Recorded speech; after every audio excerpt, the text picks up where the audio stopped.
안녕하십니까. 오늘 좌장을 맡게 된 전용평입니다. 오늘 하루 종일 공부하시느라고 얼마나 힘드십니까? 시간도 지금 2시 40분이 낮잠 주무실 때 같은데 힘내서 이 강의를 잘 들으시면 좋겠습니다. 제가 맡고 되는 3세션은 앞에 세션도 좋았지만 여기 해외에서 오신 여러분도 많은데 이거는 진짜 오늘 발표하는 그 내용은 해외의 그 미얀마, 그다음에 미얀마, 라오스, 스리랑카에 직접 현장에 가셔가지고 그 사업을 추진하시고 그 사업의 그 성과, 그다음 성공 요인 그런 것들을 잘 관찰을 하시고 그거를 발표하시기 때문에 특히 그 새마을에 관한 해외 사업을 하는데 관심이 많은 그런 그 나라의 분들과 학생들께서는 어떻게 하면은 새마을이 자기 나라에 잘 맞게 성공할 수 있겠는가? 관심 없습니까? 그럼 관심 가져야죠. 패션 받고 찍고 지금 오늘 발표를 들으시면 많은 도움이 될 거로 생각합니다.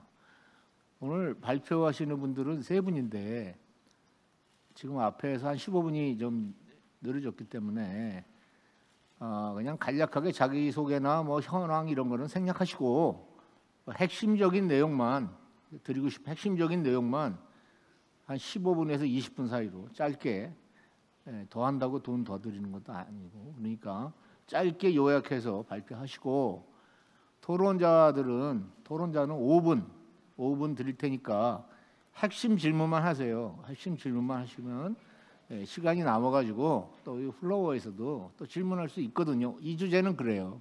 그러니까 좀 많이 경청을 해주시고 시간을 많이 절약해 주셨으면 정말 감사하겠습니다. 그러면 발표하시죠.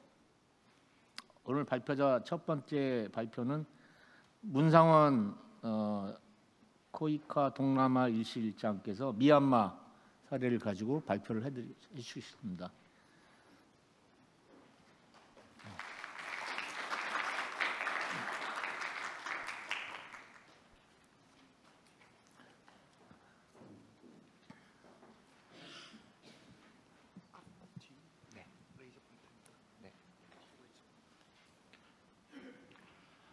안녕하십니까. 소개받은 한국국제영사 코이카 동남아시아 1실하고 지금 2실도 같이 담당을 하고 있습니다. 아세안 전체를 담당하고 있는 문상원 실장입니다. 제가 오늘 발표할 주제는 제가 2015년부터 18년까지 미얀마에 있으면서 추진했던 미얀마 농촌 공동체 개발 사업의 내용과 그 성과 그리고 그 새마을운동 어떠한 부분 때문에 이게 성공할 수 있었는지에 대한 부분들을 말씀드리도록 하겠습니다. 보시다시피 우리나라 명칭은 농촌 공동체 개발 사업으로 한글은 되어 있는데 그 의미 자체가 새마을운동이라는 점을 강조하고 있고요. 영문명 사업명은 새마을운동 프로젝트로 되어 있습니다.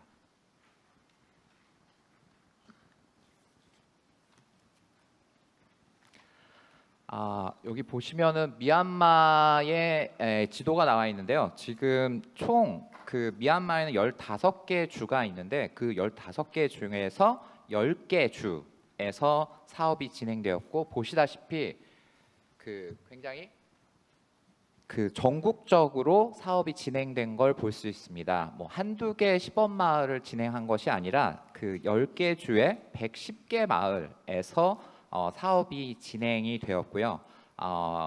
이 사업을 통해서 저희가 그 전국적으로 미얀마에서 새마을운동 사업이 농촌 개발 사업으로 확산되는 것들을 기획해서 추진한 사업이라고 보시면 될 것 같습니다.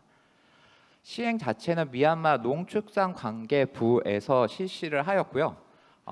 농축산관계부에서도 농업국에서 이걸 추진했는데 그것을 추진한 사유는 농업부 자체가 농촌 지도를 담당을 하고 있고요. 그래서 전국적인 조직을 갖고 있었기에 미얀마 농축산관계부 농업국에서 사업을 추진하였습니다.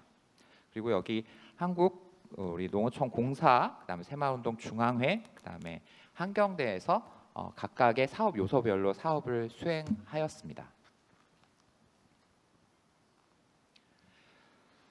이 사업의 흐름을 좀 말씀을 드리면은 먼저 이 사업을 수행하기 위해서 필요한 마스터 플랜, 사업 추진 계획을 수립을 하였고요. 그 수립한 이후에 가장 중요한 것이 새마을 지도자와 공무원에 대한 교육입니다. 그래서 농촌진흥연수원을 설립, 운영을 하였습니다. 그래서 거기서 교육을 받은 새마을 지도자와 현지에 있는 그 담당 지방 공무원들을 중심으로 해서 110개 시범마을 사업을 3년 동안 그리고 이제 4년 동안 진행을 하였고요. 그 진행한 결과에 대한 평가를 통해서 미얀마의 가장 부합되는 그러한 농촌 개발 정책을 다시 수립하는 해서 미얀마 지속 가능한 농촌 개발에 기여하는 그러한 사업으로 추진되었습니다. 보시다시피 새마을 운동의 가장 중요한 요소는 그 새마을 지도자와 그다음에 새마을 지도자에 대한 교육이 가장 중요한 우리 1970년대 그 새마을 운동의 성공 요소 중에 하나입니다. 그래서 저희는 우리나라에서 교육을 시키는 것이 아니라 현지에서 현지에 맞는 프로그램으로 그 교육 프로그램을 구성을 하였고요. 다음에 저희 발표하신 우리 정갑진 우리 원장님께서 이 부분을 직접 수행하시기도 하셨습니다. 교육하는 장면을 제가 보기도 했었는데 이게 정말 1970년대 우리나라 그 연수원에서 교육받고 사람 지도자들이 변화되는 그러한 모습들을 볼 수가 있었습니다. 그래서 지도자 교육이 얼마나 중요한 것인지 그 부분에 대해서도 다시 한번 깨달을 수 있는 그러한 시간이었습니다. 이렇게 지금 총 80개 과정 526명을 교육시키고 있고요. 지금 이 시간에도 이 농촌 진흥연수원을 통해서 많은 마을 지도자들 교육이 진행되고 있습니다. 사업 개요는 제가 다 말씀드린 거고요. 또 하나 중요한 부분 중에 하나는 전국적인 조직, 전 정부적인 조직이 굉장히 중요합니다. 그래서 1970년대 우리나라에서 실시되었던 것과 동일하게 중앙정부 차원의 사업운영위원회를 수립을 하였고요. 그다음에 각 지역 주마다 사업수행위원회, 그다음에 우리 읍이나 면에 해당하는 타운십에 해당되는 사업수행위원회를 수립을 하였고요. 그다음에 자연마을을 중심으로 마을별 마을개발위원회가 조직이 되어서 전국적인 조직망으로 사업이 수행된 것들을 볼 수 있습니다. 그리고 말씀드린 대로 자연마을에서 그 각 110개 마을에 마을개발위원회를 조직을 하였고요. 각각의 마을 그 지도자를 한 명씩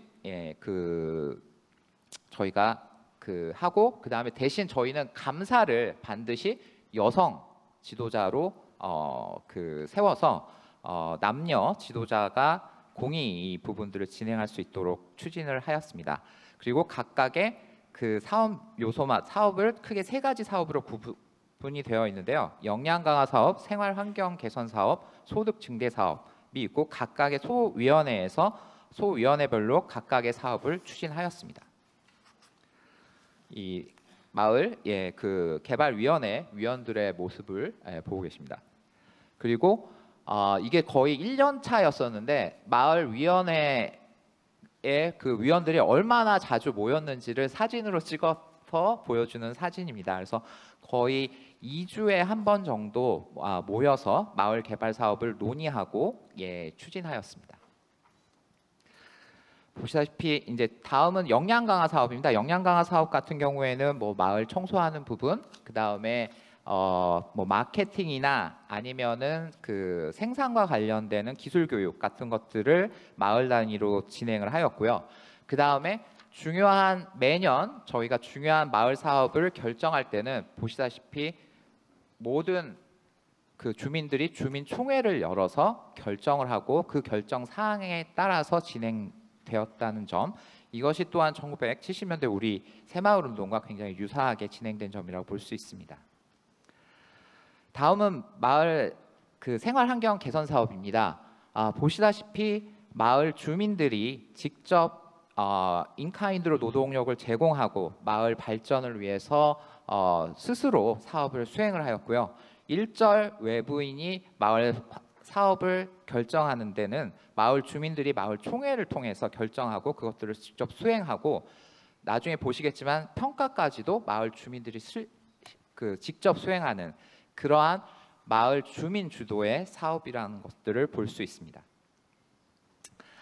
다음은 소득증대 사업입니다. 미얀마는 전 세계에서 그 사회적 자본 신뢰도가 가장 높은 국가입니다. 그래서 저희가 그 새마을 마을 금고 방식의 그 소득증대 사업, 그 소액금융 사업을 실시를 했는데 4년 후에 사업이 끝나고 그 소득증대 사업을 저희가 평가를 해보니 단 한 차례의 연체율도 없었던, 그러니까 100% 상환이 된 그러한 굉장히 놀라운 그러한 성과를 보이기도 했습니다. 이게 미얀마의 어떠한 그 사회적 자본이 높기에 이게 가능한 부분이었었고, 마을의 어떠한 금고의 그러한 성과도 약 한 36% 정도 그 마을 금고의 규모가 증가할 수 있었습니다. 그래서 그 금액을, 그 자산을 바탕으로 해서 지금도 이 시간에도 이 마을들은 마을 사업들을 추진을 하고 있습니다. 보시다시피 마을 리더들이 다 같이 모여서 매달 끝나게 되면 서로에 대해서 상호평가 방식으로 사업을 수행에 대한 평가를 실시를 하였고요. 그래서 아까 110개 마을, 그래서 1등부터 110위까지 그 등수를 정하고 그 상위 30%, 중위 40%, 그다음에 하위 30%로 나눠서 보시다시피 다음 연도 사업 시에 인센티브를 A등급 마을에는 그 2배, 그다음에 B등급 마을에는 50% 정도를 더 지급하는 그러한 방식으로 사업이 추진되었고요. 이러한 인센티브와 경쟁에 의한 그러한 요소 역시 사업이 성공하는 데 굉장히 큰 영향을 미칠 수 있었습니다. 우리나라의 과거 1970년대와 마찬가지로. 다음은 사업 추진 실적입니다. 보시다시피 전체 사업비를 보시면 약 전체 사업비의 40.8%, 약 40% 정도가 주민들이 직접 기부한 액수가 되겠고요. 저희 코이카에서 도너가 지원한 부분은 60% 정도밖에 되지 않습니다. 아시다시피 그 미얀마는 최빈국임에도 불구하고 마을 발전을 위해서 주민들이 자신의 땅을 내놓고 노동력을 제공하고, 또한 얼마 안 되는 돈이지만 그것들을 마을 금고에 저축하고 하는 방식으로 사업이 추진되어서 전체 사업의 40%는 주민 기부로 된 부분들을 볼 수 있습니다. 그리고 다음은 연차벌, 저희가 역량개발 사업과 관련된 실적인데요. 간단하게 보시면은 마을 평균 1년에 약 38회의 그런 마을 회의를 개최했고, 총회 참석자는 마을 평균 매년 1,276명이 참석하고, 그 다음에 그 새마을 위원회 회의에는 274명, 그 다음에 교육은 거의 한 2달 아니면 한 달 반에 한 번씩 그 교육을 실시했습니다. 그리고 교육을 들은 그러한 마을 주민들은 마을 평균 약 410명이고요. 그다음에 선진 마을을 참여하는 견학 참석자가 310명. 그다음에 저희가 홍보를 하지 않았습니다. 마을 주민들이 스스로 페이스북을 통해서 홍보하는 홍보 활동 횟수도 거의 2달에 한 번 정도는 홍보 활동을 하고요. 마을 청소는 1년에 24, 그러면 2주에 한 번씩은 마을 청소를 실시하였습니다. 다음엔 생활환경 개선 사업 실적입니다. 보시면은 그 마을 평균 약 2km 정도의 마을길을 포장을 한 부분들이 나타나고 있고요. 그리고 관정은 0.53개, 그 다음에 정수실어는 0.35개 마을 평균, 그다음 물탱크 0.91개, 그다음 그 파이프 상수도와 관련된 용수 파이프는 약 한 250m 정도의 마을별 평균 실적이 나왔습니다. 그리고 수혜 가구가 마을 평균으로 약 113가구가 새마을운동의 수혜를 받을 수 있었습니다. 그리고 전신주가 마을마다 15개, 전선이 800m, 그리고 그다음에 그 전기를 받은 수혜 가구가 마을마다 54가구 정도 됐고요. 배수로 414m, 그다음에 보건소가 약 한 마을에 0.1개 정도 수준이었고요. 그다음에 학교가 0.35개, 그다음에 마을 회관이 1.25개, 그러니까 1개 이상 지은 마을도 있다라는 말씀입니다. 그리고 기타 공공시설들, 도서관이나 화장실, 마을 창고 등이 만들어졌습니다. 그리고 교량, 그다음에 관계 시설, 울타리, 그다음에 미얀마에서 처음으로 우리 새마을 사업을 통해서 그 분리수거가 실시되었습니다. 그래서 마을의 공동 쓰레기통 같은 경우가 15개소가 마을 평균 되었다는 점을 말씀드릴 수 있습니다. 그리고 보시면 처음에 보다 더 마을에서 주민들이 하기 쉬운 사업들을 먼저 실시해서 우리도 할 수 있다라는 자신감을 그 사업 초년도에 그 할 수 있었고요. 1970년대 한국처럼. 그리고 나중에 갈수록 좀 더 어려운 사업들을 추진한 성과를 이 사업을 통해서 보실 수 있습니다. 이렇게 나온 결과 사업 2019년 이제 사업이 거의 이제 막바지에 달했을 때 그 지금은 뭐 좀 안 좋은 상황이지만 그 아웅산 수치 국가 고문이 지역 농민과의 대화 시간이 있었는데 갑자기 어떤 농민 한 명이 손을 들면서 그 옆마을에서는 새마을운동 사업이 진행돼서 마을이 되게 잘 살게 되었다. 우리 마을에도 새마을운동을 같은 사업을 해줬으면 좋겠다라는 것들을 건의하였고요. 그 자리에서 여기 계시는 농림부 장관에게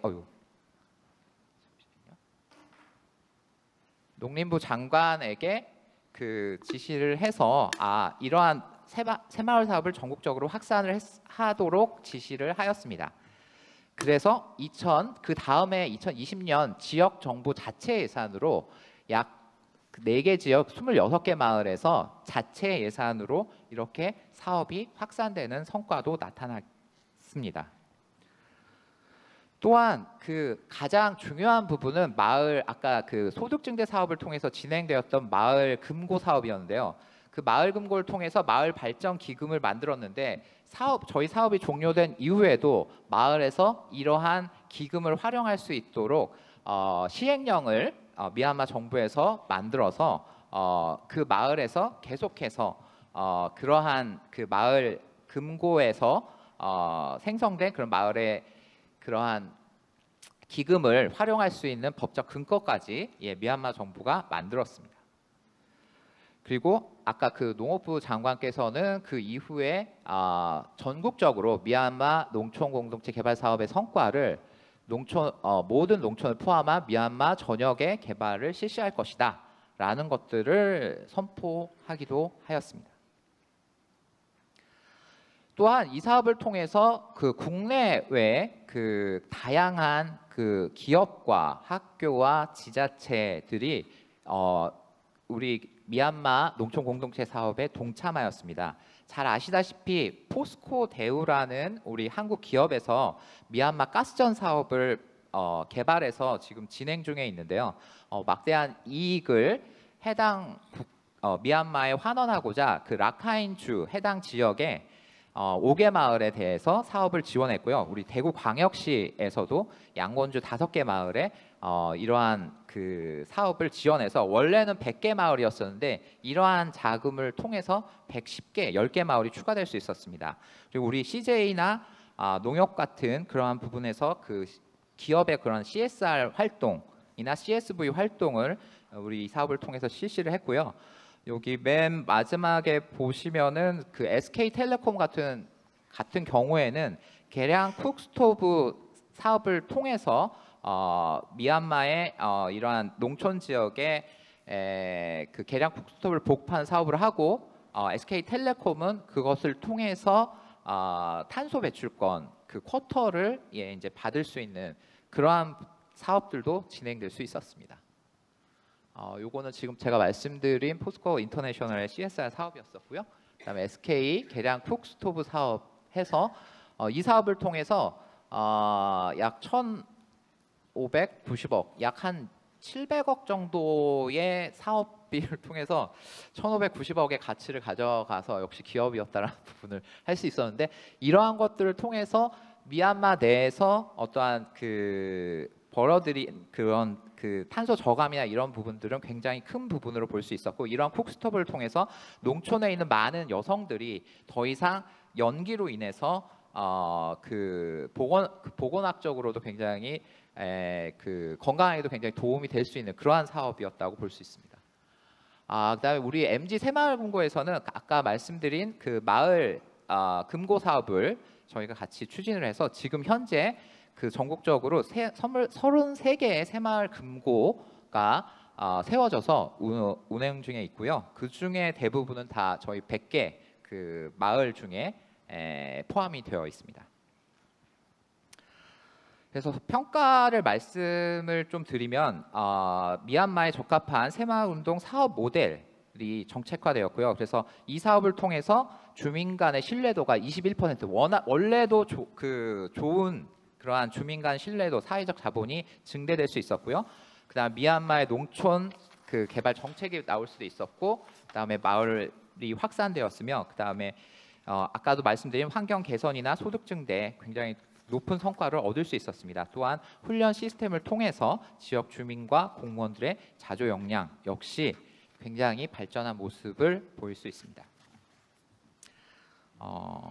그래서 성공 요인을 말씀드리면은, 이 사업은 1970년대 우리나라 새마을 운동의 성공 요인을 사업 요소에 정확히 반영을 했습니다. 새마을 교육 훈련, 그다음에 공무원과 마을 리더 간의 신뢰도 제고, 범정부적인 지원과 일관성 있는 정책 추진, 경쟁 원리의 활용과 평가와 표창이라는 그 인센티브, 이러한 것들을 정확히 반영해서 사업이 구성되었기에, 그리고 1970년대 우리 농촌과 굉장히 유사한 미얀마의 상황이 맞아 떨어져서 이렇게 놀라운 사업이 성과로 나타날 수 있었습니다.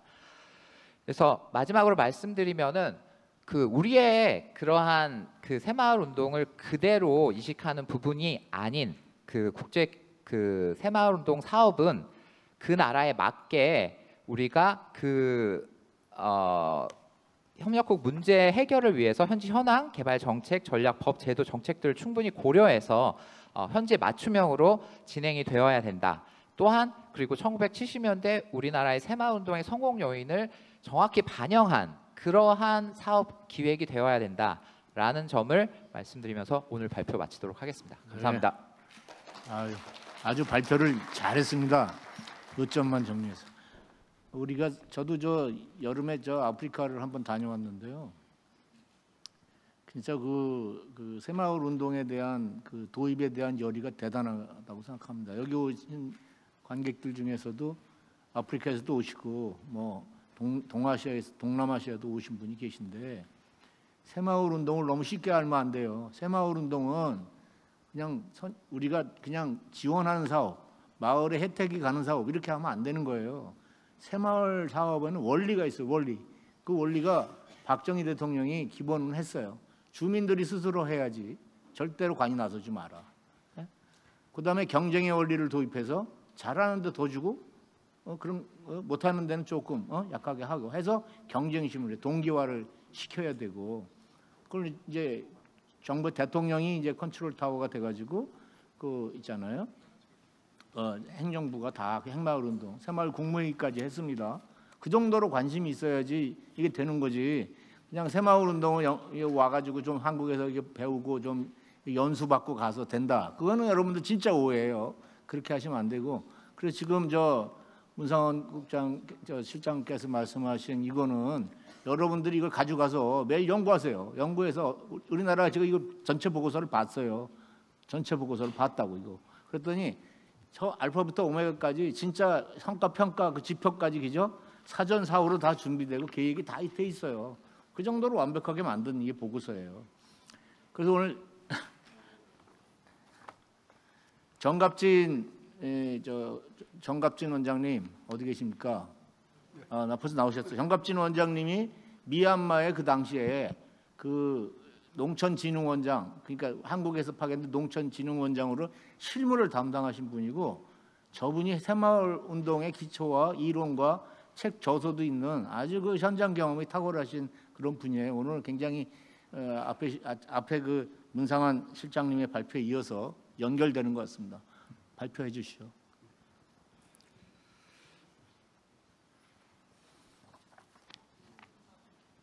네, 방금 소개받은 정갑진입니다.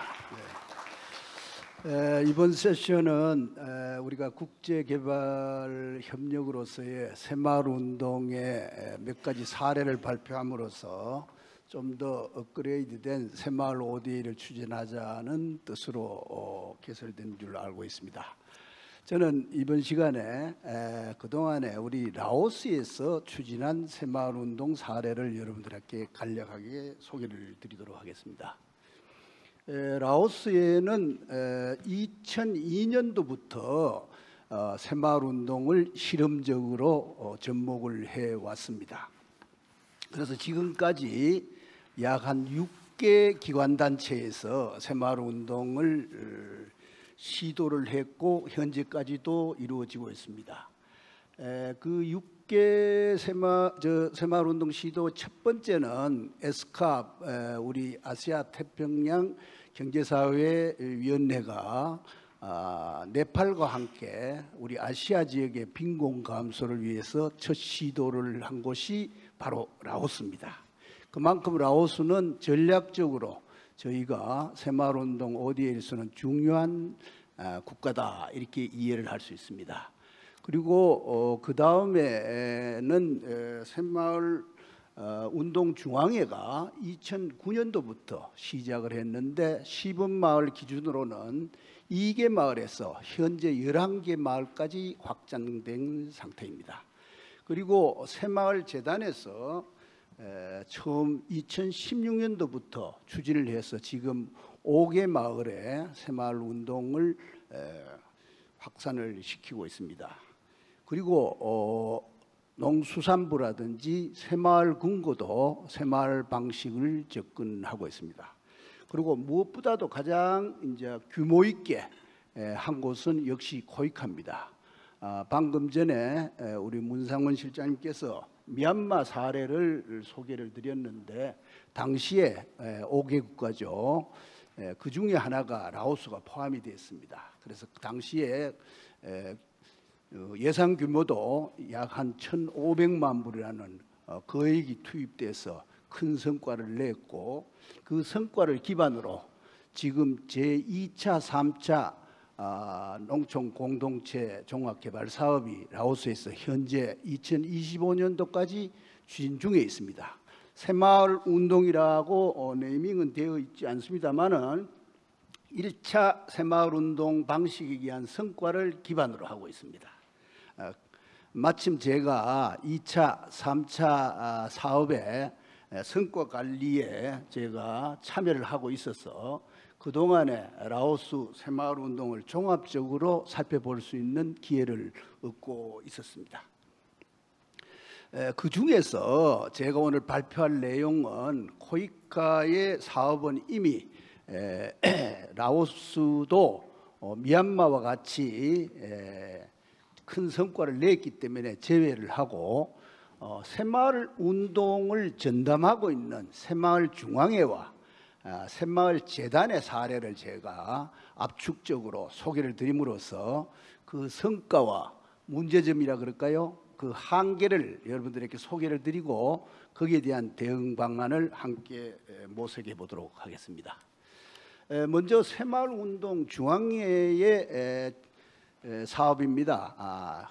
주로 세 가지로 나누어서 설명을 드리겠습니다. 추진 체제와 전략, 그리고 평가, 주민들의 반응 중심으로 말씀을 올리겠습니다. 추진 체제는 이장을 중심으로, 이장이 곧 새마을 지도자라는 라오스의 특수한 그런 공산주의 체제의 장점을 잘 살리는 그러한 방식을 택해서 기존 마을 주민 조직을 적극 활용하는 체제입니다. 그리고 장목반을 중요시해서 농가 소득을 향상하는 데 접근하고 있습니다. 그리고 현지 책임자를 2009년도부터 우리 교민이 약 한 20여년간 라오스에서 계속 거주하고 계셨던 분을 위촉을 해서 사업을 수행을 하고 현지 NGO로 등록이 돼서 하고 있습니다. 특이한 것은 라오스의 중앙정부나 지방정부를 거치지 않고, 물론 뭐 협조는 합니다만은 이 주재원이, 협력관이 바로 마을의 사업을 마을과 직접 연계해서 사업을 추진하는 것이 특이사항이라고 말씀드릴 수 있겠습니다. 방법과 전략은 통상 한 5년 정도의 계획으로 하는데, 이 새마을 중앙회는 행정안전부의 예산을 가지고 집행하는 기구다 보니까 사업 규모가 영세합니다. 한 3천만 원 정도, 2만 불 정도의 수준입니다. 매년 한 마을에. 그리고 주로 초기에 새마을운동 방식입니다마는 환경 개선 사업에 초기에 집중함으로써 주민들의 참여와 의식 계획에 중점을 두고 있습니다.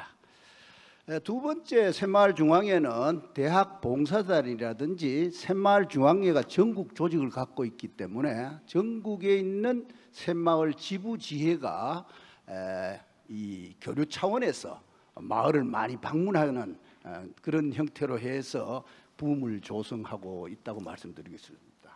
그리고 사업이 종료가 되더라도 2, 3년 지속해서 그 사후의 관리를 철저히 하려고 노력하고 있습니다. 그동안의 주요 사업 실적을 살펴보면은 2013년도에 큰 성과를 나타내서 당시 대통령이 핫사이 마을이라고, 거기 아주 그 모범 마을을 성과를 직접 확인하시기 위해서 마을을 방문하실 정도로 굉장히 그 초기 성과가 컸다고 볼 수 있습니다.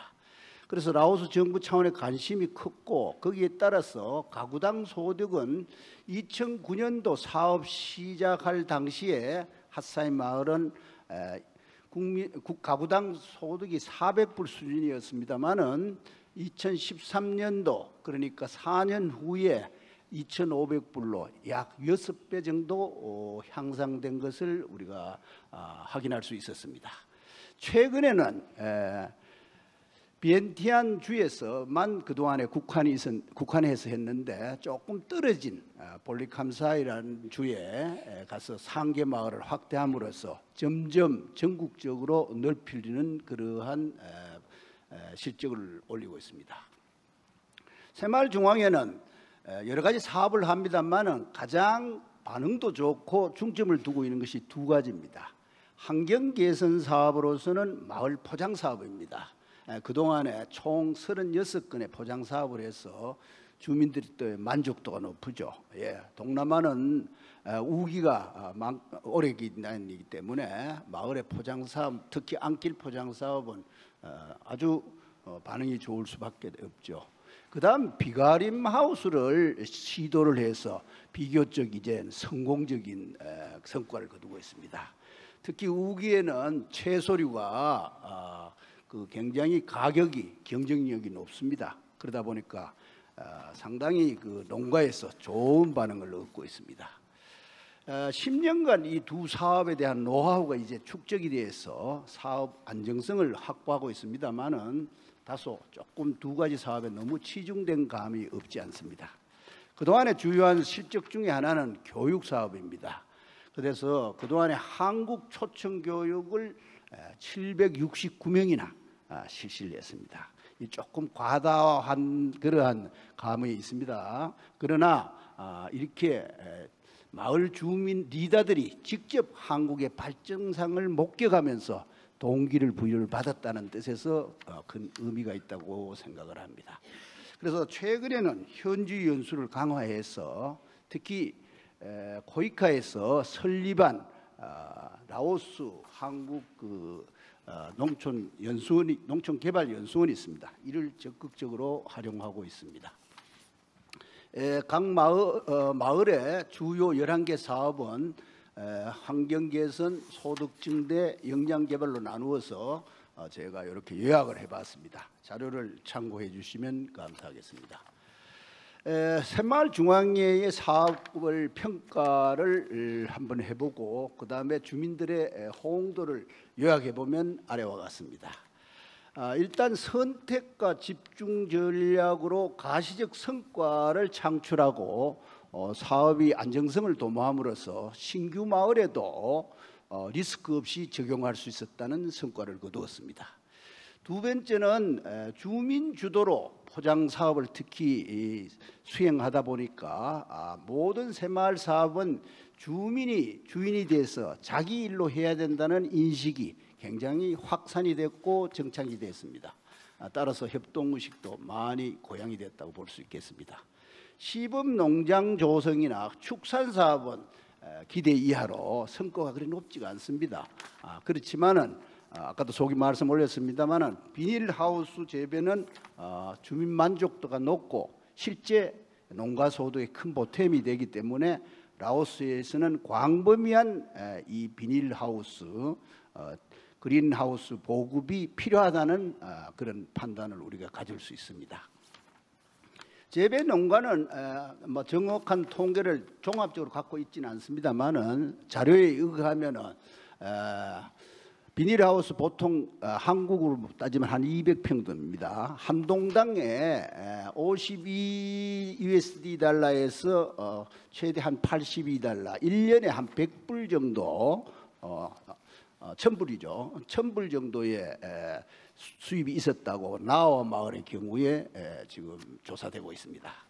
그리고 지방 조직하고 대학생 봉사 활동이 평균 연 2회 이상 이렇게 마을을 직접 방문하기 때문에 한국인과의 그 친교도 우위도 증진될 뿐 아니라 새마을 운동을 해서 한국도 가난에 벗어났다는 교훈을 직접 전달해 줌으로써 효과를 제고하고 있습니다. 라오스의 경우에는 새마을운동 중앙회가 2009년도부터 했기 때문에 라오스의 경우에는 이 초석을 다졌는 그러한 순기능은 있었다 이렇게 평가를 할 수 있습니다. 그래서 사업이 그 규모가 적기 때문에 종합적인 마을 개발 효과로서는 미진하지 않겠는가 이렇게 우리가 좀 분석을 할 수 있습니다. 그리고 두 번째는 사업이 아이템도 좀 단순하고 단발성에 그쳐서 주민들의 그 관심이나 자발적인 이런 참여가 좀 부족하다. 다시 말씀드리면은 지속적인 주민들의 활동이 지속적으로 연계가 되어야 되는데 프로젝트별로 사업이 단타성이 있지 않는가 이러한 우려가 있습니다. 좀 빨리 해주세요. 예. 그리고 지금 현지 조사 결과로서는 그 각종 증빙서 관리 같은 것들이 굉장히 부족하다. 이런 것은 평가 조로로서 중요한데 이게 조금 문제점으로 우리 얘기를 할 수 있겠습니다. 그리고 처음부터 PDM 작성이라든지 ODA 규범을 좀 지켜나가야 되는데 이 부분에 대해서는 새마을중앙회가 미진하다. 이렇게 우리가 분석을 할 수 있겠습니다. 다음은 새마을재단 사례입니다. 새마을재단은 먼저 뭐 종합적으로 얘기하면 후발주자지만은 제가 볼 때는 굉장히 그 내실 있고 체계적으로 잘 되고 있다 이렇게 느껴집니다. 추진 체계는 현지 사무소에 소장이 파견돼서 주체가 돼서 주도적으로 사업을 집행하고 있고 거기에 근로본 청년 봉사단이라든지 전문위원을 또 파견해서 서포트하고 있습니다. 사업 형성 단계부터 라오스 사업지인 라오스 시와 군 정부와 이렇게 협력 체계를 잘 상대적으로 새마을중앙회에 비해서는 굉장히 잘 유지하고 있는 것으로 드러나고 있습니다. 마을에 역시 새마을개발위원회를 두고 기존 조직을 활용합니다만은 특히 소득 증대의 협동조합을 목표로 장목반 활동을 권장하고 있습니다. 그래서 새마을협동조합은 각급 장목반과 또 개별 사업단을 해서 지금 현재 정부에 등록해서 활동하고 있는 것으로 우리가 파악할 수 있습니다. 역시 5년을 주기로 하고 있고요. 소득 창출에 중점을 두고 있는 것이 또한 좀 특이점입니다. 그리고 농업 전문가들이라든지 영농기술 의식 교육을 꾸준히 현지에 찾아가는 연수를 실시하고 있는 것도 돋보이는 장면이라고 말씀드릴 수 있겠습니다. 협동조합을 운영이 돼서 수익금은 좋은 사례로서는 협동조합의 운영뿐 아니라 일부는 약 한 10% 정도는 마을 기금으로 이렇게 재정립하는 좋은 사례를 우리가 발견할 수 있습니다. 주요 사업은 2016년도에 시작한 빠금구의 상계 마을이 마침이면 거기가 벼 집산지입니다. 그래서 가장 필요한 것이 벼 건조장이었습니다. 그러한 주민들의 욕구와 또 현지 정부의 그 필요성에 따라서 이 건조장을 건립을 해서 현재 17개 마을을 이용할 정도로 아주 그 체계적으로 잘 운영되고 있어서 아주 우리 ODA의 모범 사례로 말씀드릴 수 있겠습니다. 그리고 코이카의 협조를 받아서 지금 명지대학교 산학학생들과 함께 고소득 작물로 지목되고 있는 아스파라거스를 재배를 지금 현재 시도를 하고 있습니다. 그리고 시정부와 함께 모니터링을 계속해 나가고 있는 것도 장점으로 얘기할 수 있습니다. 그리고 한국의 초청 연수도 사업 양에 비해서 상당한 192명이라는 리더들을 초청했습니다. 사업 총괄표입니다. 이것은 각 마을마다 유사한 점도 있습니다만은 마을의 특성과 예산 규모, 기간 등을 요약한 겁니다. 유인물을 참조해 주시면 고맙겠습니다. 평가와 주민 반응을 종합해 보면은 그 주민 주도형 사업 추진으로서 일단 성공적으로 정착했지 않는가 그런 생각을 갖습니다. 그리고 라오스의 농업 정책과 굉장히 그 조화를 하기 위해서 시정부와 소통을 강화하고 있습니다.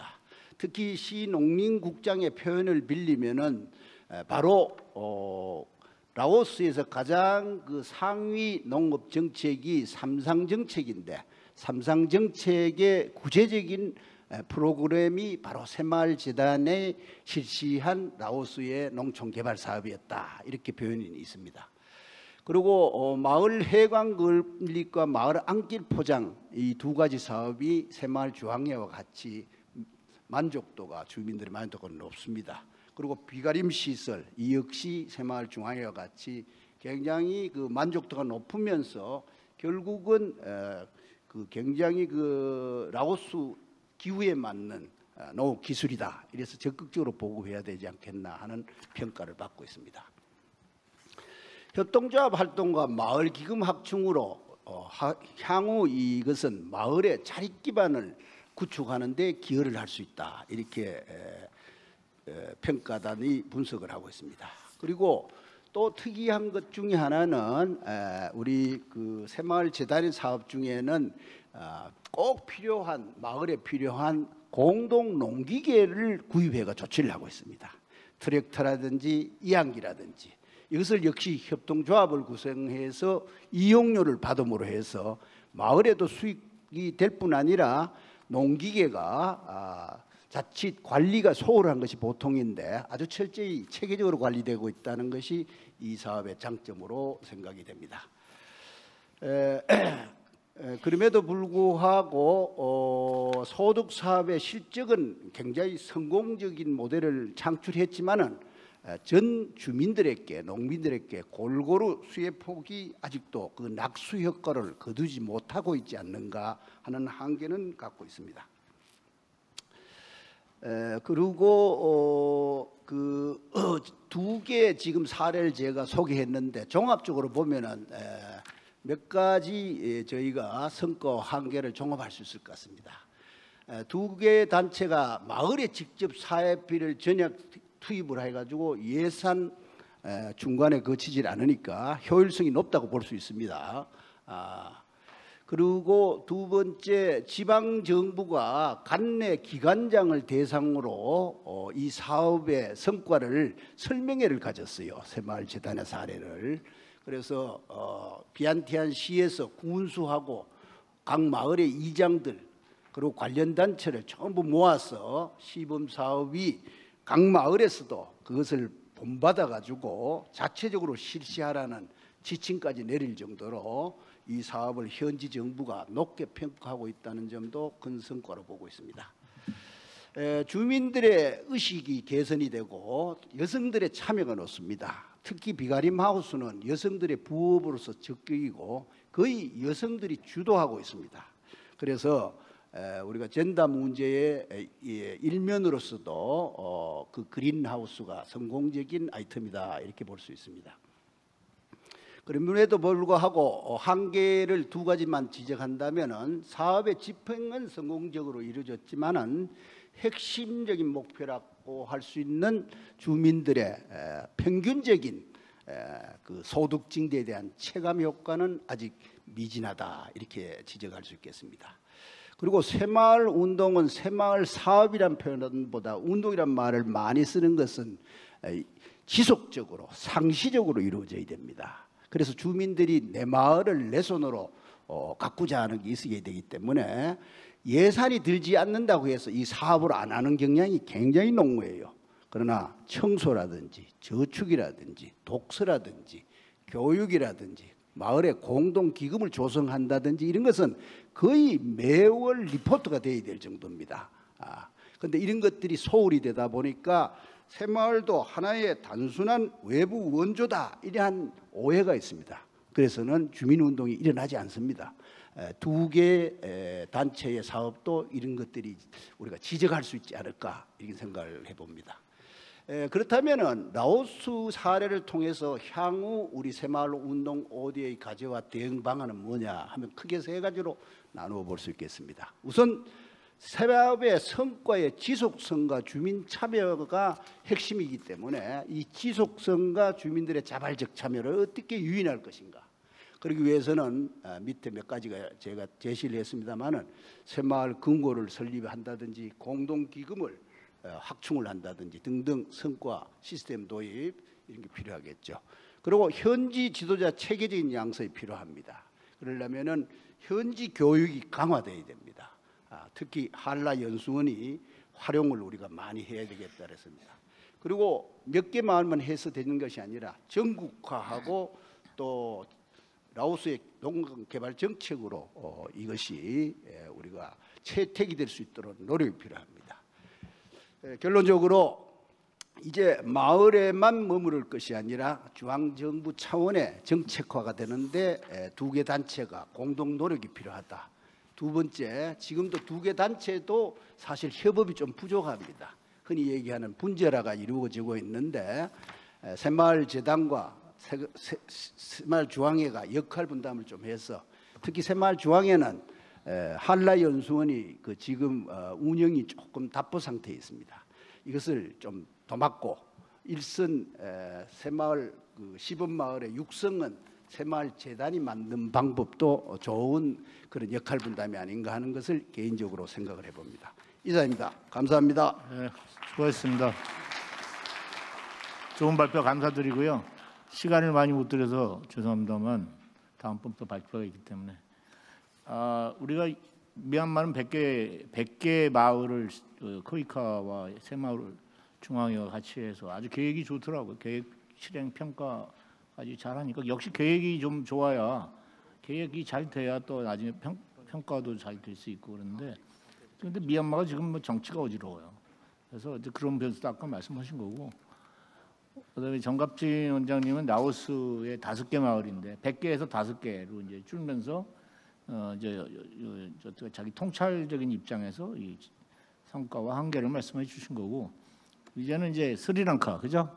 네. 스리랑카 사례를 또 말씀해 주시죠. 짧게 해주십시오. 예. 네, 안녕하십니까. 새마을재단 스리랑카 사무소 최성우입니다. 코로나 한창 심할 때 2021년 8월에 파견 이후에 스리랑카 사무소에서 새마을 사업 담당하고 있습니다. 먼저 부족한 저를 초대해 주셔서 가문의 영광으로 생각하겠습니다. 또 제가 맨 처음에 저를 발표해야 된다고 이렇게 마음 들었을 때 조금 마음에 부담이 됐었는데 저 계획을 보내셨을 때 어떤 분들과 발표할지를 딱 계획을 봤을 때는 하늘이 무너지는 줄 알았습니다. 그래서 이렇게 한국에 오는 길이 무거운 발걸음으로 오기는 처음인 것 같습니다. 그래서 오늘 무사히 발표를 마치고 가벼운 발걸음으로 스리랑카로 돌아가서 열심히 또 사업 추진하도록 하겠습니다. 네, 저희 스리랑카 새마을 사업에 대해서 말씀드리기 전에 또 스리랑카 농촌개발 또 자나사비아, 사무르디, 디비네구마 이게 빈곤 감소 아까 멜린다 국장님께서 이제 해주셨던 것과 저희 새마을 사업과 다른 점을 제가 조금 먼저 제 생각만 말씀드리고 시작하겠습니다. 새마을 사업 같은 경우는 국가, 그다음에 중앙정부, 지방정부, 그다음에 주민들 간에 잘 콜라보레이션이 이루어진서 이제 가치를 창출한다고 했다면 스리랑카의 자나사비아, 사무르디, 디비기네구마의 계획은 잘 모르겠으나 지금까지의 사례를 봤을 때는 정부의 부가 스리랑카 소외계층에 부가 이전되는 그런 사업들을 많이 했다고 생각합니다. 네, 이제 스리랑카 새마을 사업에 대해서 이제 저희가 시범마을 조성 사업, 그다음에 광역화 사업, 국가 변혁 사업으로 넘어가는데 저희 재단에서 사무소에서 어떻게 노력하고 있는지 말씀드리도록 하겠습니다. 네, 먼저 새마을재단 스리랑카 사무소, 그다음에 시범마을 조성 사업, 광역화 새마을 사업, 이제 국가 변혁 사업 이렇게 전환되는 과정을 이제 말씀드리고 향후의 스리랑카 사무소의 추진 계획을 설명드리도록 하겠습니다. 이거는 저희 2015년부터 저희가 사무소가 이제 정식으로 등록이 됐는데 2014년부터 사업은 시작했습니다. 요거는 그냥 이제 넘어가도록 하겠습니다. 네, 저희가 이제 시범마을 조성 사업입니다. 시범마을 조성은 제가 밀린다 국장님이 스리랑카의 이제 주가 몇 개고 군이 몇 개고 했던 것처럼 마을은 총 14,000여 개 정도 있습니다. 그 중에 저희가 4개 정도 해서 새마을 교육, 그다음에 소득증대, 주로 버섯 협동조합을 중심으로 저희가 사업을 추진해서 저희가 사업이 끝난 이후에도 마을 스스로 주민들이 사업을 지속하고 있습니다. 네, 광역화 새마을 사업입니다. 저희가 이때까지 인구가 1,000명에서 3,000명 정도 되는 이제 마을을 대상으로 이제 사업을 수행했다면 이제는 좀 광역화해서 10,000명 정도 되는 사업을 올해부터 착수했습니다. 특별히 이제 저희가 이때까지는 사바라가무와 주와 MOU를 맺고 함께 협력해서 사업을 추진했다면 스리랑카 여성부와 협력해서 누아라일리아군 차바트로 굉장히 유명합니다. 고산지인데 광역화 새마을 사업을 추진하고 있습니다. 또 시범마을 조성 사업에 1,000명에서 3,000명 단위의 인구의 작은 마을에서 이제 면 단위 새마을 사업으로 이제 전환해서 내년부터 캐골군에서 추진할 예정입니다. 네, 국가 변혁 사업의 추진 배경을 설명드리도록 하겠습니다. 사실 제가 부임한 이후에 이렇게 계속 다른 것 이렇게 국가 변혁 사업으로의 전환이 급속하게 추진되었지만 제 의지도 아니고 추진을 하다 보니 자연스럽게 국가 변혁 사업으로 전환이 되었습니다. 2019년부터 코로나19 팬데믹으로 사실 스리랑카 관광 산업에 많이 이제 경제가 의존하고 있는데 관광 산업이 무너지고 또 스리랑카 경제 위기가 발발했습니다. 그래서 환율이 2배 정도 급등하고 스리랑카 루피아 가치가 2배 정도 평가 절하가 되고 또 국가 부도가 나고 또 기름이 없어서 저희 사무소도 3개월 정도 차량을 움직이지 못한 적이 있습니다. 그러다가 시위대가 대통령 궁도 점거하고 대통령이 하야하고 새로운 대통령이 이제 원래는 이제 직선제로 이제 선출이 되지만 국회에서 간선제로 선출이 되었습니다. 네, 저희가 2014년에 이제 새마을 사업, 시범마을 사업을 시작한 이후로 이제 사바라가마 주와 저희 재단과 양자간 MOU를 맺고 사업을 추진했습니다. 이제 2022년 4월 17일 날 그 양자간 MOU가 종료가 되면서 이제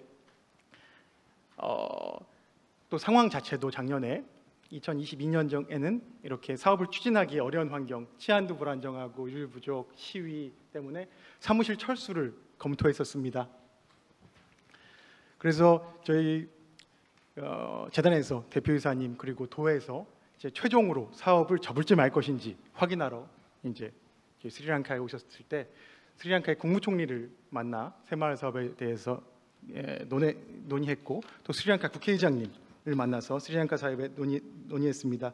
스리랑카의 그 지도자들도 사실 새마을 사업에 대해서 막연하게 박정희 대통령이 이제 시작을 하시고 그 다음에 뭐 우리나라의 농촌 개발 사업의 일환으로 그냥 성공적인 평가를 받는다 정도만 알고 있지 스리랑카의 새마을 운동이 어떻게 추진되는지에 대해서는 잘 몰랐는데 저희가 각각 거의 1시간여간에 이제 대표님께서 새마을 사업은 이런 것이다라고 이제 설명도 하시고 하다 보니 이제 스리랑카의 경제 위기에 딱 맞는 모델이다라고 생각을 하셔서 이제 스리랑카 국무총리께서도 그 자리에서 우리가 그러면 스리랑카에서 국가 단위 사업으로 새마을 사업을 한번 추진해 보자라고 말씀하셨고 스리랑카 국회의장께서도 굉장히 긍정적으로 말씀하셔서 스리랑카 정부 측의 새마을 사업 추진 의지를 작년 11월에 확인할 수 있었습니다. 네, 11월에 저희 출장단이 스리랑카에 왔다 간 이후에 12월에 이제 그때 정치인들 리더에 대한 이제 새마을 사업의 추진 의지를 확인했다면 이제 행안부 차관을 비롯한 차관보 그다음에 EERD라고 해서 외자국의 부국장 등 고위급 공무원들이 한국 재단에 와서 새마을 교육을 받았습니다. 그래서 스리랑카 내 새마을 사업이 어떻게 확산될 것인지에 대해 논의하고 액션 플랜도 만들었습니다.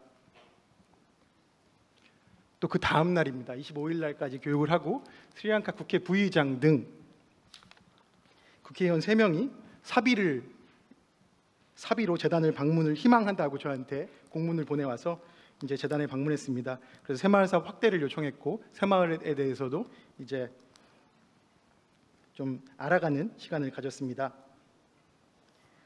또 이렇게 스리랑카 국회 부의장님 같은 경우는 올해 2023년 8월에 경상북도 새마을 대학생 봉사단이 스리랑카에 파견되었을 때 국회에 초청을 해서 이제 같이 차담도 하고 국회를 견학시켜줘서 이제 좋은 협력을 하고 있습니다. 네. 다음으로 저희가 사바라가무와 주와 저희 재단 사이에 MOU가 종료된 이후에 2022년 초부터 저희가 사업 근거나 저희가 재단 사업 근거가 없어서 스리랑카 행안부와 이렇게 양해각서를 서명하는 과정을 추진했습니다. 그래서 스리랑카는 외자기관이 이제 스리랑카 정부와 이렇게 MOU나 이런 것을 맺을 때는 그 스리랑카 내각회의의 승인이 필요합니다. 그래서 맨 처음에 저희가 ERD라고 External Resources Department라고 재무부 산하의 외자 사업을 총괄하는 기관으로부터 새마을 사업은 행안부에서 같이 MOU를 맺어서 하는 게 좋겠다라고 추천을 받아서 행안부와 같이 MOU 안을 만들었고 국가계획국, 그다음에 재무부 외자국, 그다음에 외교부, 그다음에 아토니 제너럴스 검찰, 내각회의까지 이렇게 모든 과정을 1년에 걸쳐서 이제 진행을 했습니다. 그래서 저희가 대통령이 이렇게 최종적으로 이제 MOU를 허가한다는 이렇게 문서에 서명을 했습니다. 그래서 스리랑카 내 새마을 사업의 추진 기반이 마련되었습니다. 그래서 저희 재단도 이제 파견 직원에 대해서는 이제 외교부에서 발급하는 신분증을 제공하고 있고 면세 차량을 수입할 수 있고 그런 등의 그 일부분 외교기관에게 제공하는 혜택의 일부를 제공하고 있습니다.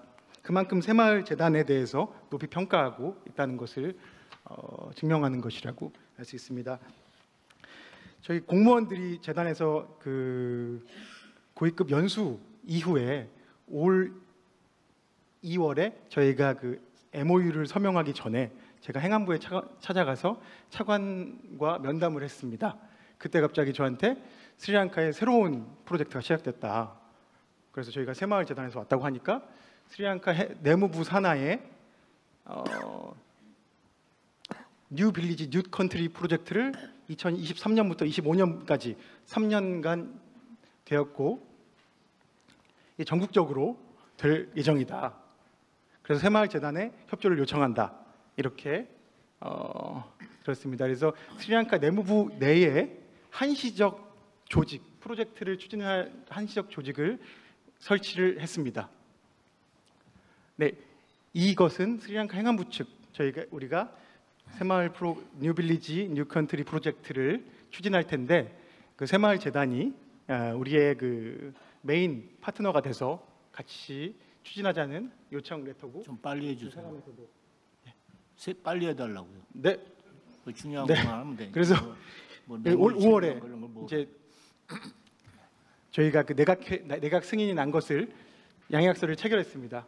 그래서 이때도 이제 도지사님이 스리랑카 방문하셔서 이제 총리님과 함께 임석하셔서 양해약서를 체결했고 국회의장도 예방하셨습니다. 이때 방문해서 나왔던 것은 스리랑카 내 새마을 사업은 전국적으로 확산하자, 국가 변혁 사업을 추진하자. 그다음에 스리랑카 국회의원단의 새마을 연수를 요청해서 내년 상반기에 할 예정입니다. 그다음에 문화 디지털 새마을 운동을 추진하자 이렇게 했습니다. 그래서 저희가 이제 광역화 새마을 시범 사업을 가면서 올해 여성부와 함께 이제 협약서를 체결하고 중부주 누아레일리하고 해서 광역화 새마을 시범마을 조성 사업을 착수했습니다.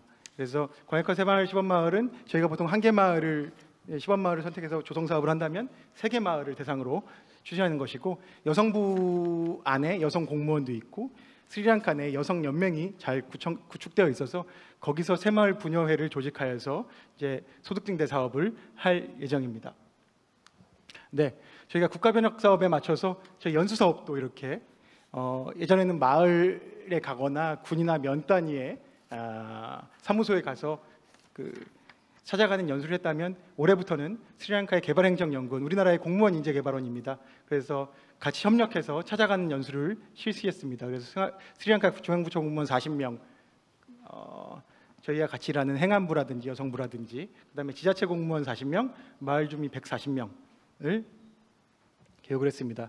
그래서 저희가 행안부 내의 스리랑카는 국무총리가 행안부 장관을 겸하고 있고 하위 부처가 3부처가 있습니다. 그런데 저희는 MOU를 맺을 때는 Ministry of Provincial Council and Local Government랑 함께 협력하자고 맺었고 그 행안부 안에 다른 하위 부처인 Ministry of Home Affairs 내에 그 새마을 새나라 계획이 추진되고 있어서 그 다른 부처에서 우리는 Ministry of Provincial Council이랑 사업을 하고 스리랑카 사업은 Ministry of Home Affairs랑 해서 이것에 부처 조정이 필요하다라는 것을 이제 총리를 예방해서 말씀드렸고 또 스리랑카 행안부 내 재단 사무 공간을 제공해달라고 요청드렸고 그건 협의 중입니다. 그리고 저희도 지방자치단체 산하 재단으로서 저희 전국 확산을 추진하기에는 조금 예산상에 좀 조금 부족함이 있어서 경상북도의 저희 계절 근로자 사업과 연계해서 저희가 새마을 사업을 추진하는 것도 계획하고 있습니다. 그 외에도 저희 그 방송 매체를 활용해서 열심히 새마을 운동을 알리고 있습니다. 또 올해부터 시범적으로 시작한 사업입니다. 저희가 그 스리랑카에서 한국으로 연 7,000명 가량 그 근로자로 입국을 합니다. 그래서 산업인력공단 산하에 노동부 산하의 산업인력공단이 스리랑카 내에 한국으로 송출하는 근로자들을 다 이렇게 교육하고 관리하는 역할을 하고 있는데 이제 거기와 협력해서 대한민국 입국 예정 근로자 대상으로 새마을 사업을 소개하고 있습니다. 앞으로 잘 되면 내년부터는 정례화할 계획을 가지고 있습니다. 네, 향후 추진 계획입니다. 이제 관계부처 고위직 대상 새마을 사업 추진 시스템을 알려주는 교육을 추진할 필요가 있다고 생각합니다. 스리랑카 정부의 의지는 있어서 뭐 전담 부서를 설치하고 했지만 지금 많이 처음에 비해서 동력이 떨어진 상태입니다. 또 이제 아무래도 차관이나 고위급 이제 장관이나 많이 변동이 생기고 바뀌게 되면서 이렇게 좀 이렇게 변동 사항도 많고 이제 좀 추진 의지가 또 달라지는 경우도 있어서 저희가 이렇게 고위급을 대상으로 좀 새마을 사업이 무엇인지를 먼저 알리는 작업이 필요할 것 같습니다. 그리고 아까 말씀드린 재단 주무부처 변경 건이 있고요. 그 다음에 미리 말씀드린 계절 노동자 프로그램을 연계해서 새마을 사업 추진 가능성을 모색해보자 합니다. 대한민국 기초지자체, 그 다음에 스리랑카 기초지자체 간 교리 협력 사업을 의 가능성을 스리랑카 쪽에서는 저희 재단이 경북도 내의 기초지자체가 스리랑카 지자체와 계절 노동 협력 사업을 한다면 저희가 대리인이 될 수 있다. 이렇게 허가를 이미 받아놓은 상태입니다.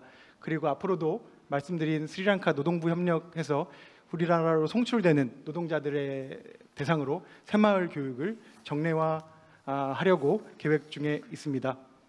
이상입니다. 발표 드려주셔서 감사합니다. 네, 수고하셨습니다. 아까 이름을 안 소개해서 스리랑카 사무장 최성우 씨의 발표였습니다. 그러면 또 뭐 토론해야죠. 자를 정리해야죠.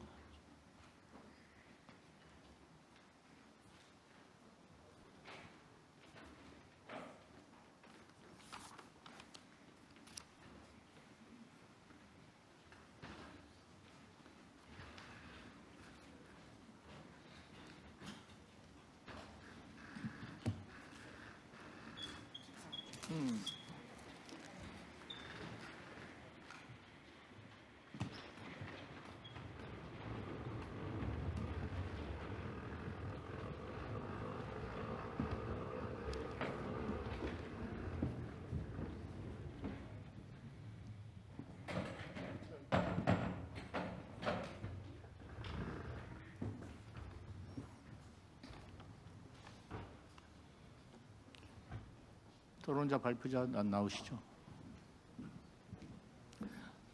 지금 우리 4시 15분에 끝내야 되는데 4시 지금 8분이거든요. 3시 48분이거든요. 아니요, 4시 7분이네요. 4시 7분. 8분밖에 없는데 솔직히 8분으로는 안 될 것 같고 앞에 한 15분 일렸으니까 좀 발표자들께서는 나중에 답하시고 토론자들 간단한 자기소개하시고 진짜 질문만 간단하게 해주시면 고맙겠습니다. 여기까지 먼 길 오셨는데 그럼 먼저 토론자 소개하겠습니다.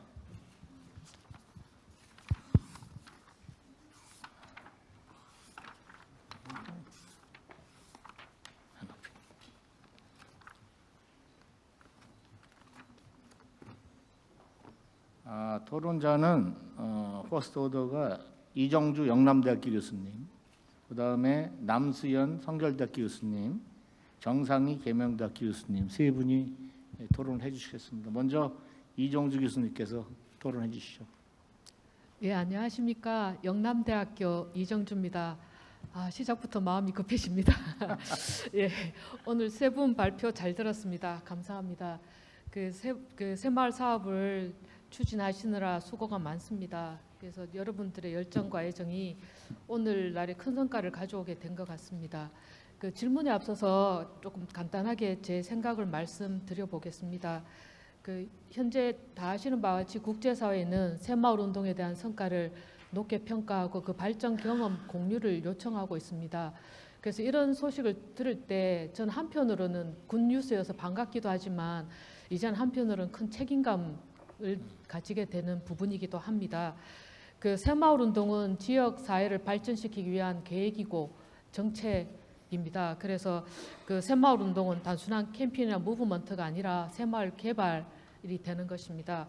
그래서 새마을 운동은 다른 지역 사회 개발 프로그램이나 농촌 개발 프로그램과는 대단히 차별화되는 부분이 있습니다. 그것은 그 사업 주체가 새마을 운동 같은 경우는 중앙 정부, 공무원, 그리고 주민, 그리고 새마을 지도자가 되게 되고 그 주민이 주도하고 정부가 지원하는 그런 방식으로 이루어지게 됩니다. 그래서 그 주민들이 새마을 사업에서는 주민들의 자발적인 참여가 성공의 관건이라고 할 수 있습니다. 그래서 주민이 새마을 사업에 적극적으로 그리고 자발적으로 참여하기 위해서는 동기부여가 무엇보다도 중요하다고 할 수가 있겠습니다. 그래서 그 세 분에게 동일한 질문이 되겠습니다마는 특히 미얀마 사업에서 주민들에게 어떻게 동기부여를 하셨는지 문 실장님께 좀 여쭤보고 싶습니다. 사실 미얀마 사업 같은 경우는 우리 영남대학교도 같이 했었고 또 우리 학생들이 또 참여해서 또 많이 공부를 했었습니다. 그래서 그때 마침 우리 문 실장님께서 안내를 잘 해주시고 사업을 적극적으로 잘 해주셔서 이때 같이 참여했던 우리 학생이 자신의 인생의 방향을 이쪽으로 잡아서 지금 코이카의 정규 직원이 돼서 열심히 활동하고 있습니다. 그래서 한 사람의 인생까지도 이렇게 결정할 수 있을 만큼 이게 굉장히 중요한 사업이기도 했었습니다. 그리고 그 세 분 모두 사업의 성과와 과제를 제시를 하셨습니다. 그 의사가 정확하게 진단을 해야 정확하게 처방하고 치료를 할 수 있는 것처럼 그 새마을 사업을 정확하게 평가를 하려면 평가 기준과 목표를 정확하게 설정을 해야 합니다. 그래서 그 평가 결과에 근거해서 그 다음에 실현 가능한 계획을 세울 수 있기 때문인 거죠. 그래서 저 영남대학교 같은 경우는 지금 새마을 운동을 학문화해서 80개국 이상의 교육을 하고 있습니다. 그래서 특히 저희 총장님 내일 그 기조 강연을 해주시는데 저희 총장님이 새마을 운동을 학문화 하셔서 지금 영남대학교 새마을 교육 사업 그리고 그다음에 연구 이 세 가지를 하나의 시스템으로 구축해 놓고 체계적으로 하고 있고 특히 저희들이 그 CJ하고 코이카하고 협력을 해서 베트남의 새마을 사업을 한 적이 있습니다.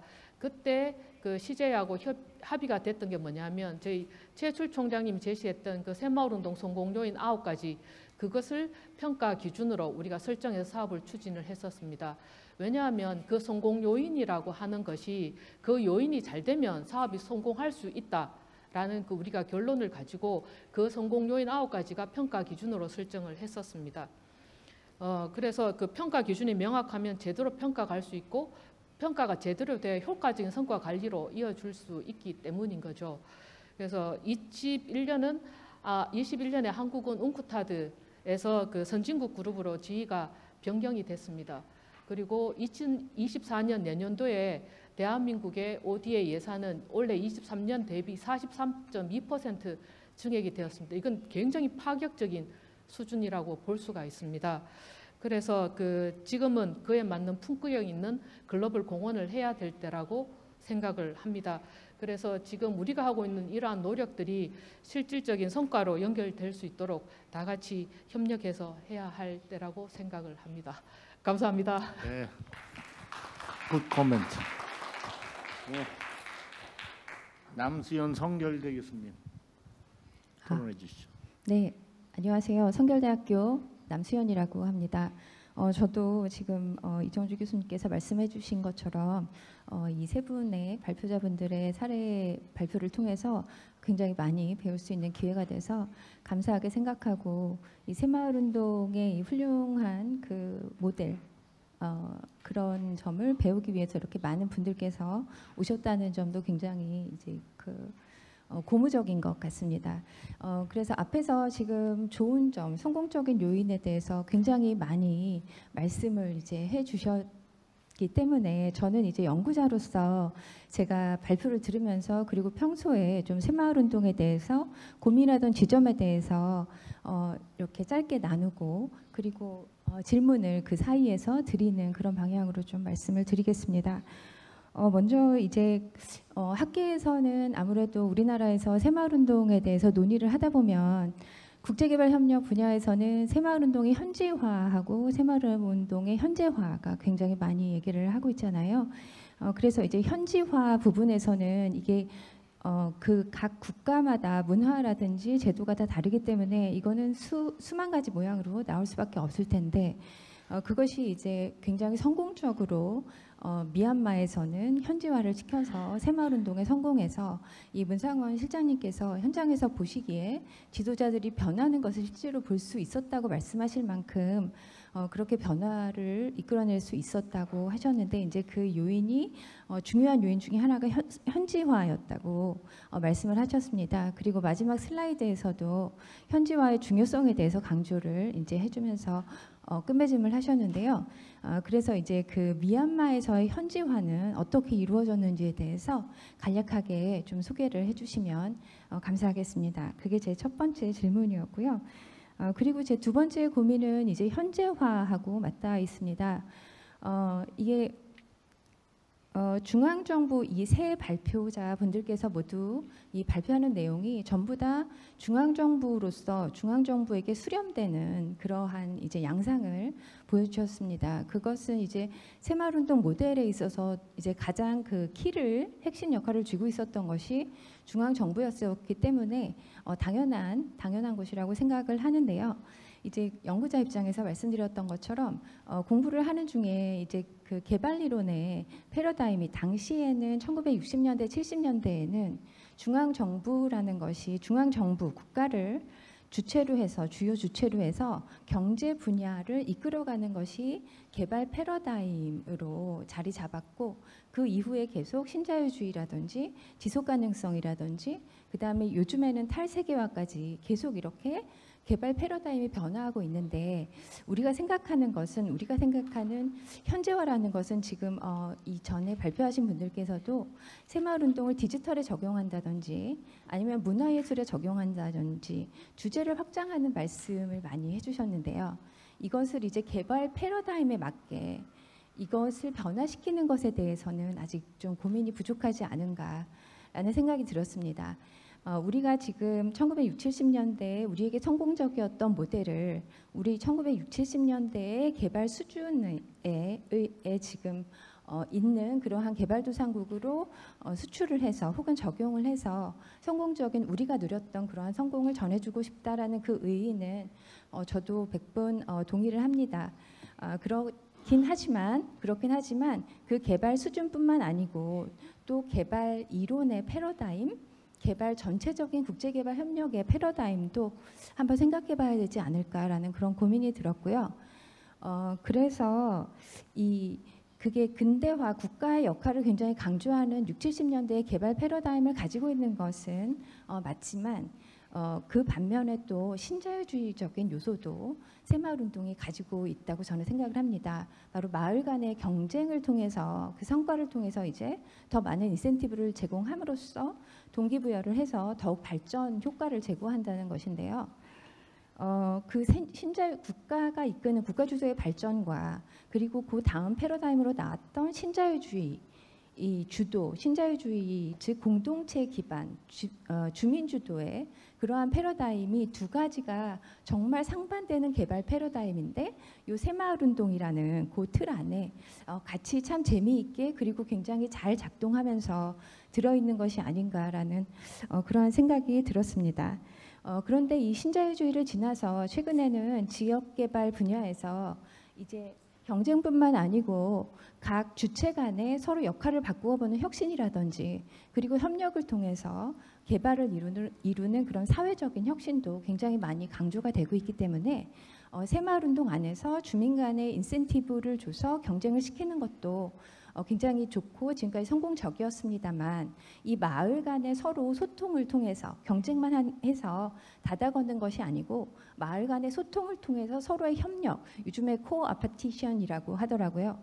그래서 그러한 점을 통해서 그러한 또 전략을 또 새롭게 현지화의 그 관점에서 우리가 도입할 수 있지 않을까라는 그러한 생각도 해봤습니다.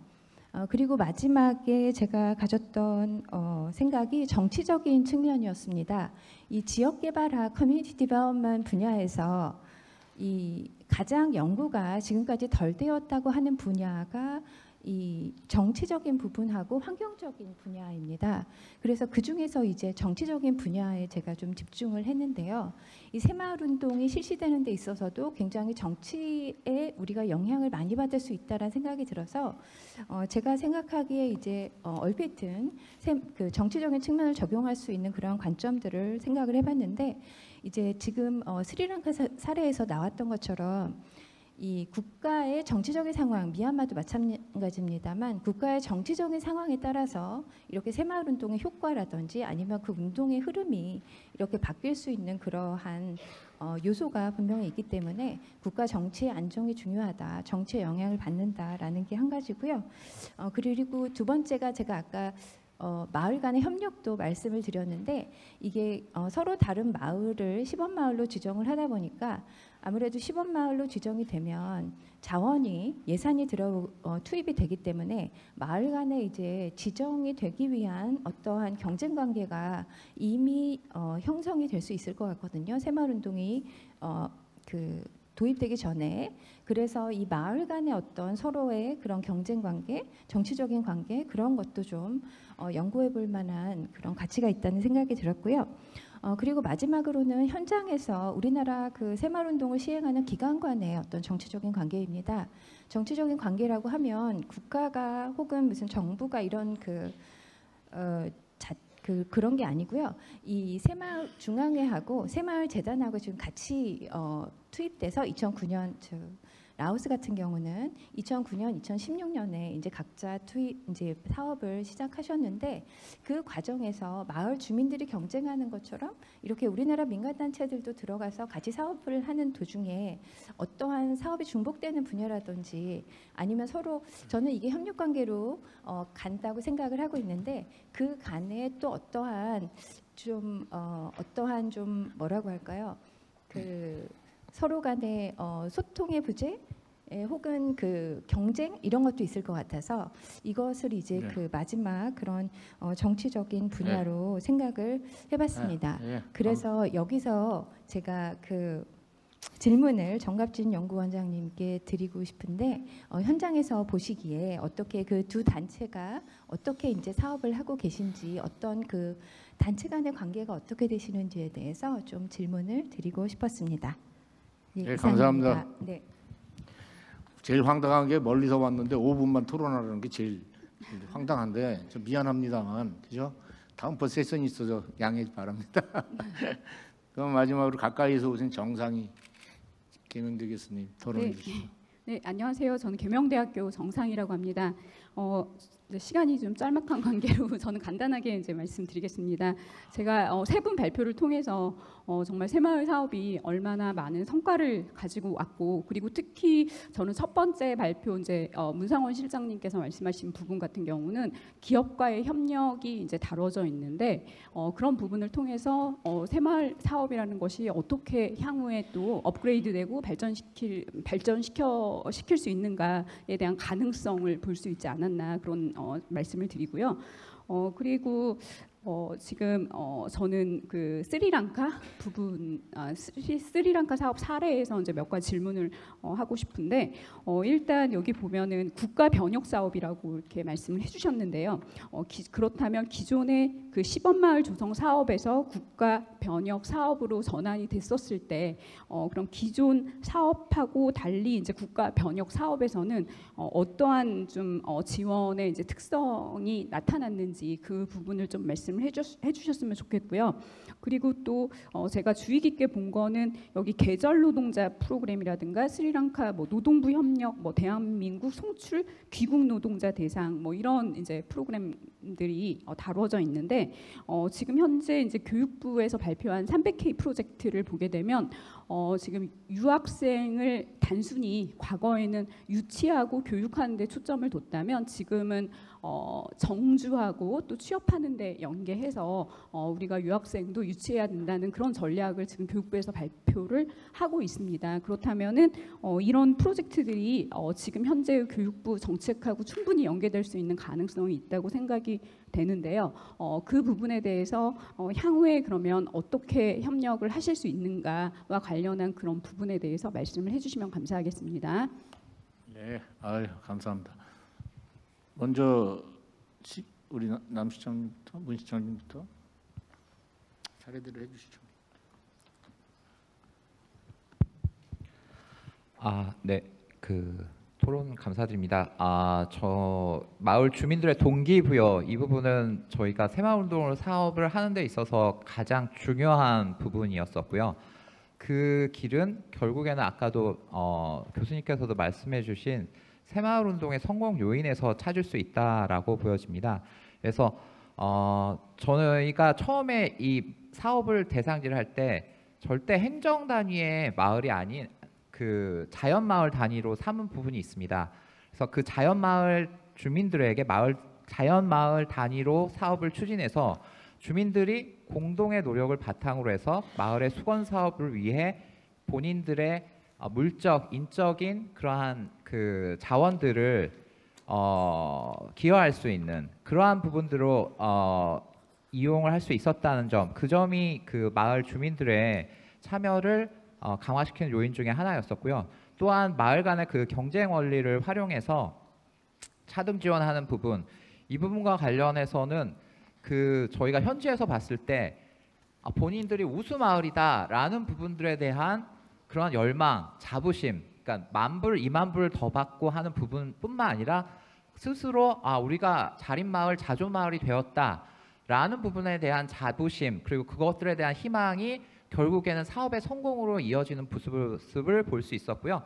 그래서 이러한 마을 간 경쟁 원리를 활용한 차등 지원 부분, 이러한 부분도 역시 마을 발전에 열성적으로 노력할 수 있는 그러한 주민의 참여를 할 수 있도록 유도하는 그러한 요인이 아니었을까 생각이 됩니다. 그리고 아까 또 다른 그 토론자께서 질문해주신 미얀마 현지화 부분과 관련해서는 현지화는 우리나라 농촌개발 사업 그 새마을운동도 1960년대 보시면은 미국 USAID에서 개발처에서 와서 이런 부분들을 지원하겠다는 사업도 해봤었고 전국 단위의 그 탑다운적인 그런 사업들도 많이 시행해봤지만 그런 부분들이 다 그 실패로 돌아가는 것들을 경험 삼아서 그것들이 하나의 큰 경험이 돼서 나온 부분들이 1970년대 새마을운동이라고 볼 수 있습니다. 그래서 철저하게 미얀마 새마을운동 같은 경우에는 현지화를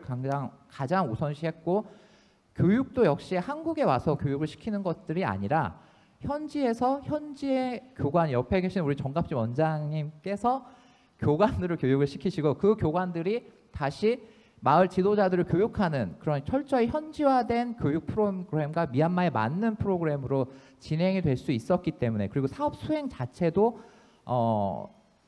우리나라의 어떠한 그 기관이나 업체가 가서 사업을 수행하는 것이 아니라 마을 주민들이 스스로 할 수 있도록 하는 부분으로 이어졌다는 부분, 그것이 새마을운동이야말로 가장 현지화된 1970년대 우리의 그 개발 사업이었었고, 그것을 가장 그러한 원리에 충실하게 기획된 미얀마 새마을운동이야말로 가장 현지화된 그런 모범이 아니었을까라는 생각이 듭니다. 네, 이상입니다.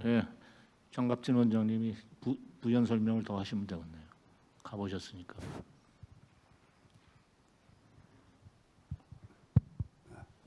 네, 저는 우리 남수현 교수님이 질문하신 라오스에서 새마을 중앙회와 새마을 재단에 대한 협업 관계에 대해서 간략하게 답변드리겠습니다. 이 문제는 뭐 알다시피 개도국에 가보면은 새마을이 몇 개인지 모르겠다 이렇게 질문할 정도로 여러 국가에서도 의아해할 정도입니다. 그래서 이 새마을 운동의 ODA의 분절화 문제, 이것은 사실 우리가 빠른 시일 내에 좋은 해결책을 가져내야 될 과제다 이렇게 생각을 합니다. 먼저 그 미얀마 라오스 대사관에서는 코이카와 함께 라오스에 진출해 있는 농촌개발 관련 기관 단체들을 한 달에 한 번씩 친목을 겸해서 미팅을 갖습니다. 그래서 거기서 정보도 공유하고 업무도 협의 조정하는 그런 걸 갖고 있어요. 그럼에도 불구하고 이것은 제도적인 것이 아니기 때문에 또 현지에 파견되어 있는 주재원이나 사무소장은 사실 권한이 한계가 되어 있기 때문에 본부 지침을 따라야 됩니다. 그러다 보니까 자연적 그 시너지를 낼 수 있는 협업이 좀 어렵지 않나 라는 그런 문제가 생깁니다. 그래서 저는 새마을운동을 주관하고 있는 행정안전부가 이 역할을 좀 적극적으로 해 나가야 되지 않겠는가 이렇게 먼저 생각을 하고, 또 효과적으로 할 수 있다면은 국무총리실 산하에 있는 그 국제개발위원회가 이 문제를 뭐 농촌개발 분야뿐 아니라 이런 여러 가지 각 분야도 또 동일한 이런 분절한 문제가 있으니까 좀 효과적으로 대응하는 것이 있어야 되고, 결국은 새마을운동도 한국 내에 컨트롤 타워가 필요하다.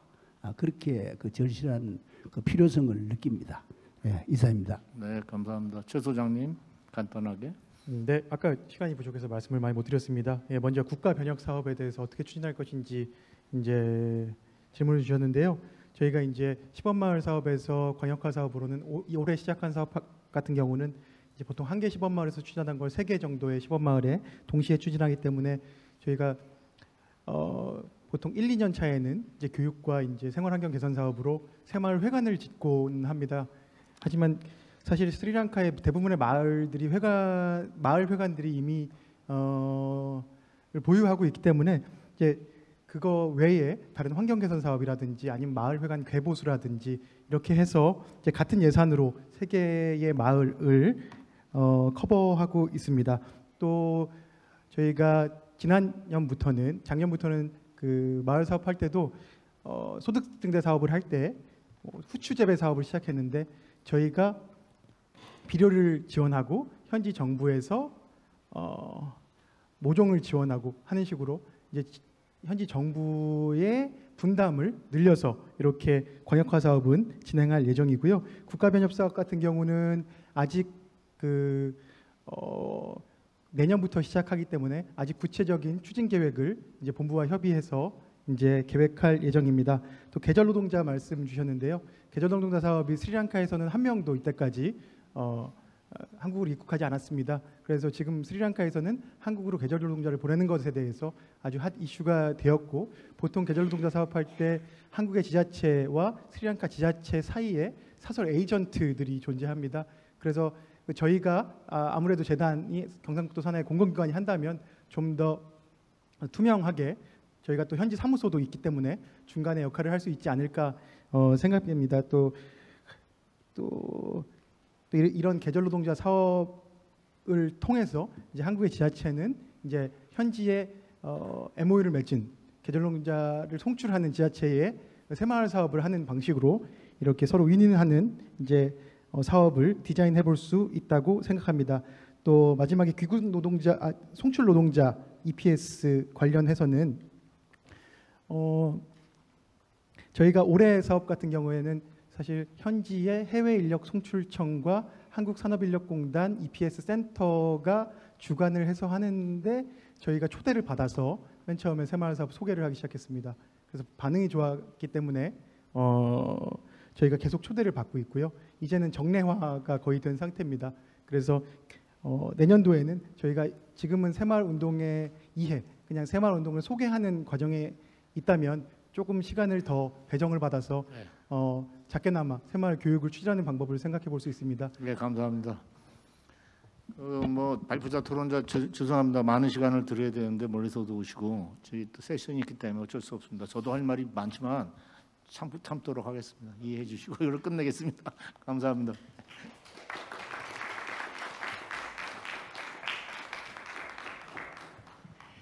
네, 감사합니다. 충분치 않은 시간이었지만 굉장히 꽉꽉 핵심적인 내용을 모두 담아서 알차게 오늘 본 세션을 꾸며 주셨습니다. 수고해 주신 좌장님과 발표자분과 그리고 토론자분들께 여러분 다시 한번 힘찬 박수 보내주십시오.